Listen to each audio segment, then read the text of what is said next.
খুলনায় মৌসুমের শুরুতেই বৃষ্টি এবং জলাবদ্ধতায় নগরবাসী পড়েছেন চরম দুর্ভোগে। নগরীর রয়্যাল মোড় এলাকা থেকে যুক্ত হচ্ছেন খুলনা বিভাগীয় প্রতিনিধি মোহাম্মদ অসীম। অসীম, বৃষ্টিপাতের কি অবস্থা, কি হচ্ছে সেখানে, আবহাওয়ার কি পরিস্থিতি একটু জানাবেন? কবিতা, দেখুন, আষাঢ়ের স্বস্তির বৃষ্টি খুলনা নগরবাসীকে কিন্তু অস্বস্তি এনে দিয়েছে। অর্থাৎ গত টানা 2 দিন ধরে কখনো মুষলধারে কখনো থেমে থেমে বৃষ্টিতে খুলনা নগরীর 1/3 অংশ জায়গা কিন্তু পানির নিচে তলিয়ে আছে। অর্থাৎ খুলনার যে এই জলাবদ্ধতা, এই জলাবদ্ধতায় কিন্তু নগরবাসী একেবারেই অতিষ্ঠ হয়ে উঠেছে।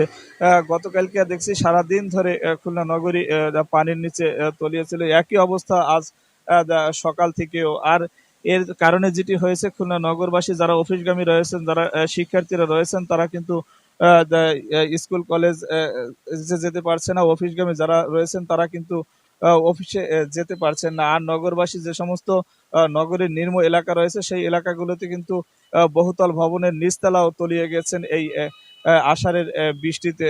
তার ফলে অনেকটাই দুর্ভোগে রয়েছে নগরবাসী। আর আমি খুলনা সিটি কর্পোরেশন, অর্থাৎ যাদের এই জলাবদ্ধতা দূর করার কথা, তাদের সঙ্গে আমি কথা বলেছি। খুলনা সিটি কর্পোরেশনের প্রধান নির্বাহী কর্মকর্তা লস্কর তাজুল ইসলামের সাথে তিনি বলেছেন যে আসলে এই জলাবদ্ধতা নিরসনের জন্য যে মেগা প্রকল্প হাতে নেওয়া হয়েছে, সেই মেগা প্রকল্প কাজ এখন পর্যন্ত শেষ হয়নি। সে কারণে খুলনাবাসীর জলাবদ্ধতা মুক্ত হচ্ছে না। তবে কবিতা, বিষয়টি হচ্ছে যে ইতিমধ্যেই কিন্তু 700 কোটি টাকা প্রায় খরচ হয়ে গেছে এই জলাবদ্ধতা নিরসনে। তবে এর কোনো সুফল নগরবাসী পাচ্ছে না। বারে বারেই খুলনা সিটি কর্পোরেশন বলছে যে বড় বড় প্রকল্প হাতে নেওয়া হয়েছে এই জলাবদ্ধতা নিরসনে, তবে সেটি প্রকল্পর জায়গায় থেকে যাচ্ছে। খুলনাবাসীর কিন্তু এই জলাবদ্ধতা মুক্ত হচ্ছে না। আর এখনো কিন্তু থেমে থেমে বৃষ্টি হচ্ছে।